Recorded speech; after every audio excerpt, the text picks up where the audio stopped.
Vamos a hablar de las técnicas de selección y del proceso de selección de personal en la empresa. Y el proceso de selección, ¿verdad?, inicia literalmente cuando ya el reclutador ha elegido al menos una terna de candidatos. ¿Qué significa una terna de candidatos? Al menos 3 personas para llamarlas a entrevista. ¿Okay? Cuando ya él eligió de todas las opciones disponibles, ¿verdad?, esa terna, él procede a iniciar el proceso de selección y los comienza a llamar a entrevistas. Cuando los cargos son muy escasos, es decir, son muy difíciles de conseguir en el mercado, a veces ni siquiera logramos 3 candidatos. Entonces tenemos que llamar a lo que realmente pudimos conseguir en el mercado porque son cargos que o están ya las personas ocupadas en el mercado laboral y no quieren cambiar de organización o realmente no hay mucha disponibilidad. Esos son cargos más especializados. ¿Okay? Entonces, esta imagen a mí me gusta y me encanta esta imagen porque, ¿qué es? O sea, como yo entre todo ese panorama de personas, yo veo al que es distinto, ¿okay? Al que resalta por detrás de los otros. Entonces, ese que tiene esa habilidad de resaltar, de llevar a cabo un proceso de selección más efectivo, es el que termina siendo seleccionado en la empresa.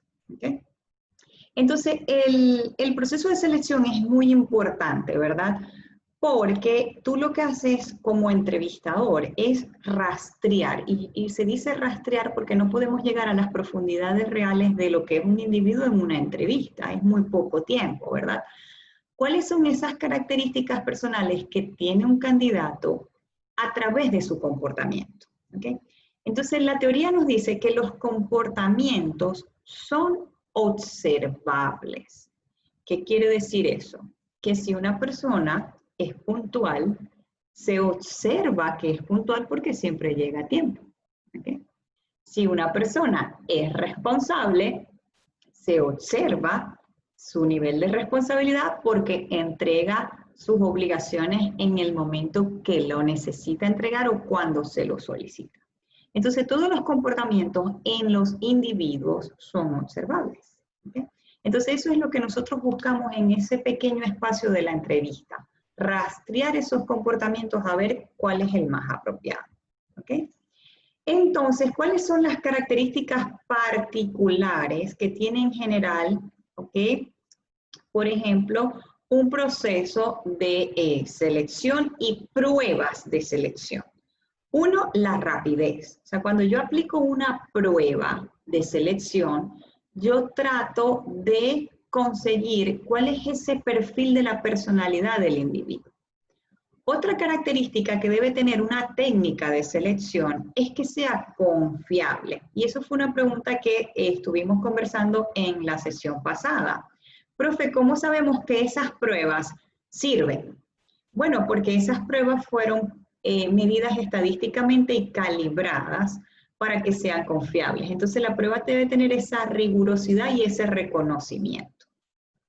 Otra cosa que nos ayuda una técnica de selección a través de una prueba es predecir cuál puede ser el buen desempeño futuro del cargo. Y es cuando nosotros vemos un diamante en bruto y decimos, ¿sabes qué? Esa persona es buena para el área de ventas.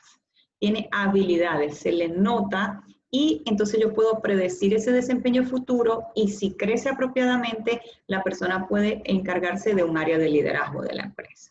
¿Okay? Otro elemento que debe tener una técnica de selección es un nivel de validez.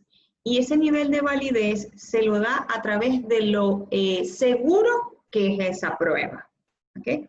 Yo no puedo, por ejemplo, elaborar aquí un cuestionario de preguntas por mucha experiencia que pueda tener y presentárselos a ustedes y decir, respondan estas preguntas para determinar cuál es su personalidad. No, yo debo estudiar a profundidad estos elementos para yo poderle dar una validez que me predice ese comportamiento de las personas.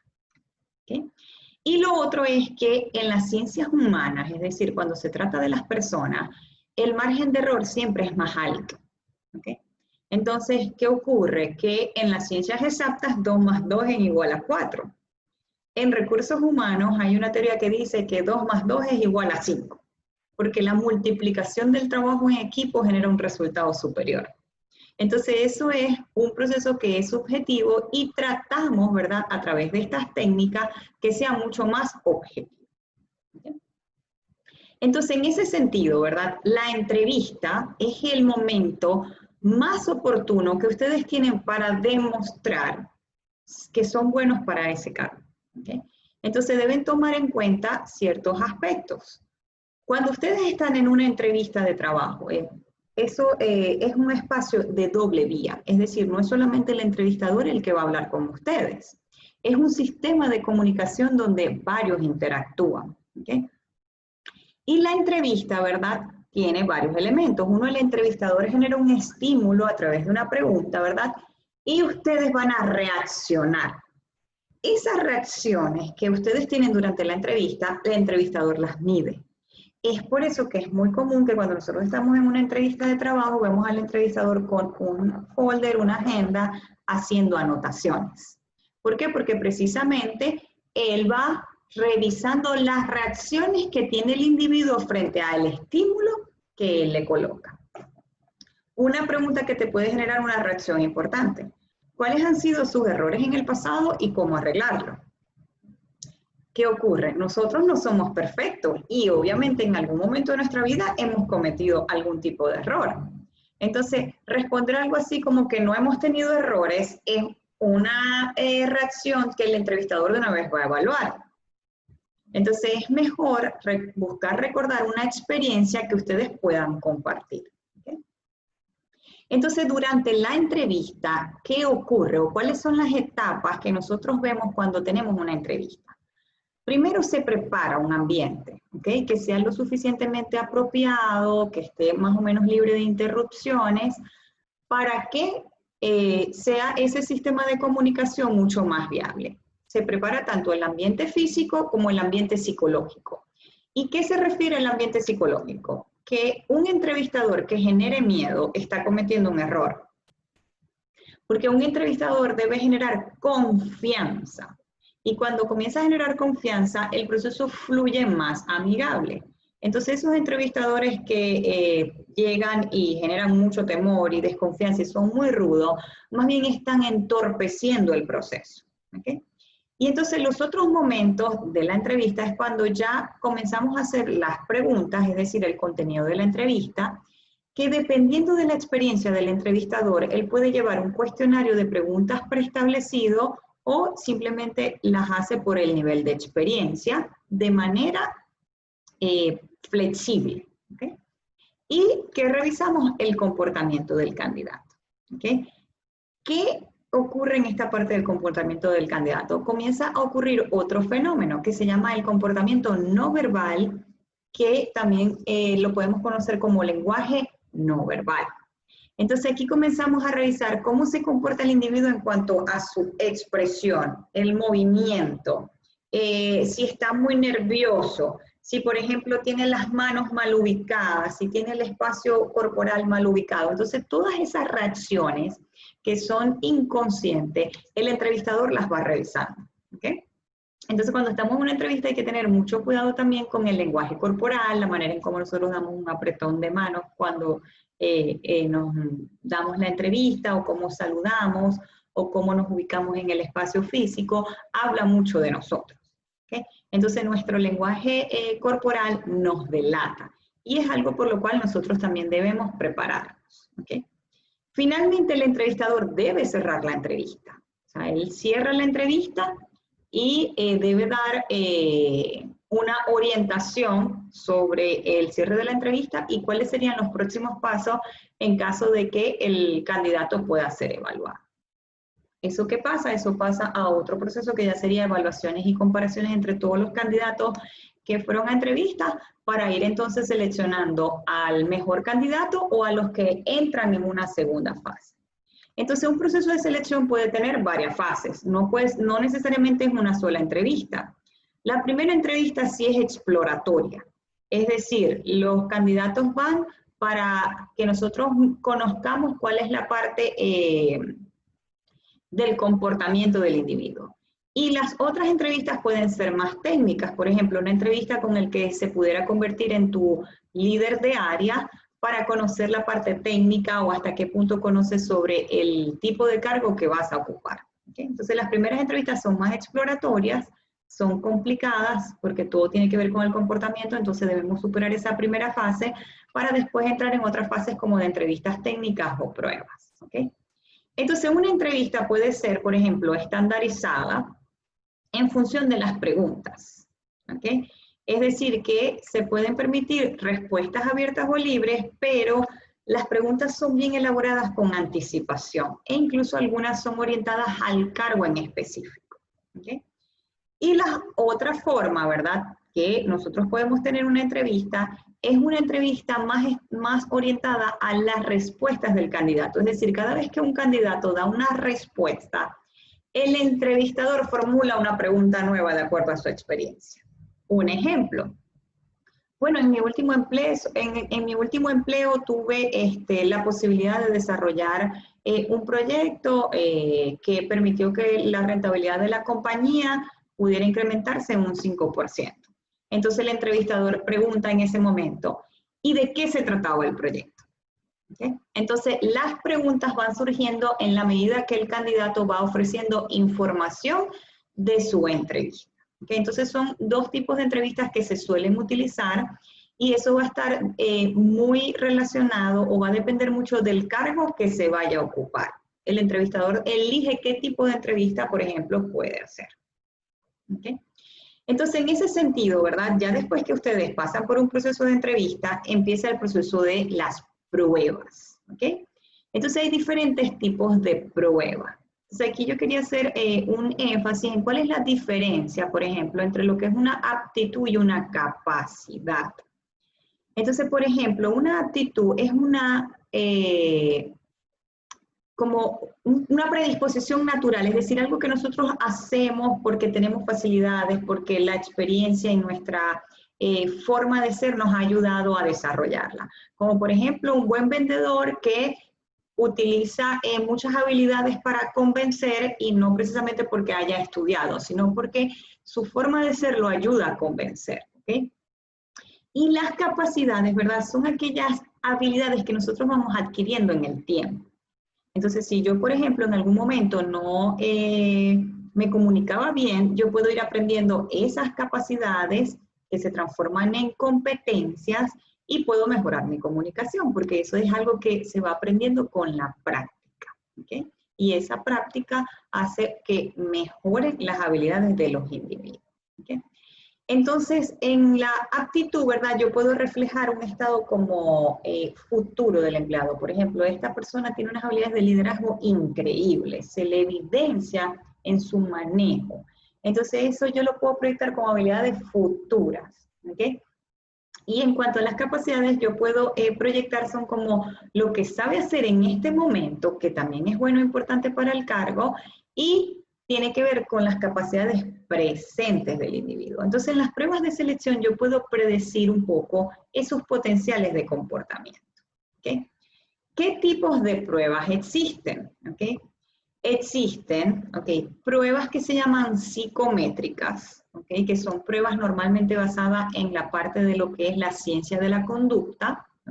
Muchas de ellas han sido construidas por psicólogos organizacionales, psicólogos clínicos, psicólogos sociales, y tienen una característica. Primero, que buscan predecir algo, como por ejemplo nuestro estilo de personalidad. Segundo, que deben ser válidas, es decir, que nos aseguremos que esa prueba realmente está reconocida en el mercado, y no es una prueba mal elaborada o inventada. Y deben ser precisas, es decir, que los resultados no te confundan entre un estilo de personalidad y otro estilo de personalidad, por ejemplo. Entonces están más o menos hechas como a la medida. Las otras pruebas que nosotros también vemos son pruebas, por ejemplo, de personalidad. Son pruebas que hacen que nosotros podamos determinar ciertos caracteres o temperamentos que tiene el individuo. Entonces aquí quiero hacer un paréntesis y contarle un poco de historia. La primera prueba de personalidad que existió fue realizada por un filósofo, ¿okay? Que él la llamó la prueba de los 4 temperamentos. Entonces él dividió a las personas en 4 temperamentos. Esa prueba tiene muchísimos años, no se imaginan cuántos años tiene. Y todavía se utiliza, todavía es muy buena. ¿Okay? Esa prueba de los 4 temperamentos está disponible en las redes y uno la puede revisar y puede incluso aplicársela y nos dice en qué temperamento nosotros nos ubicamos. ¿Okay?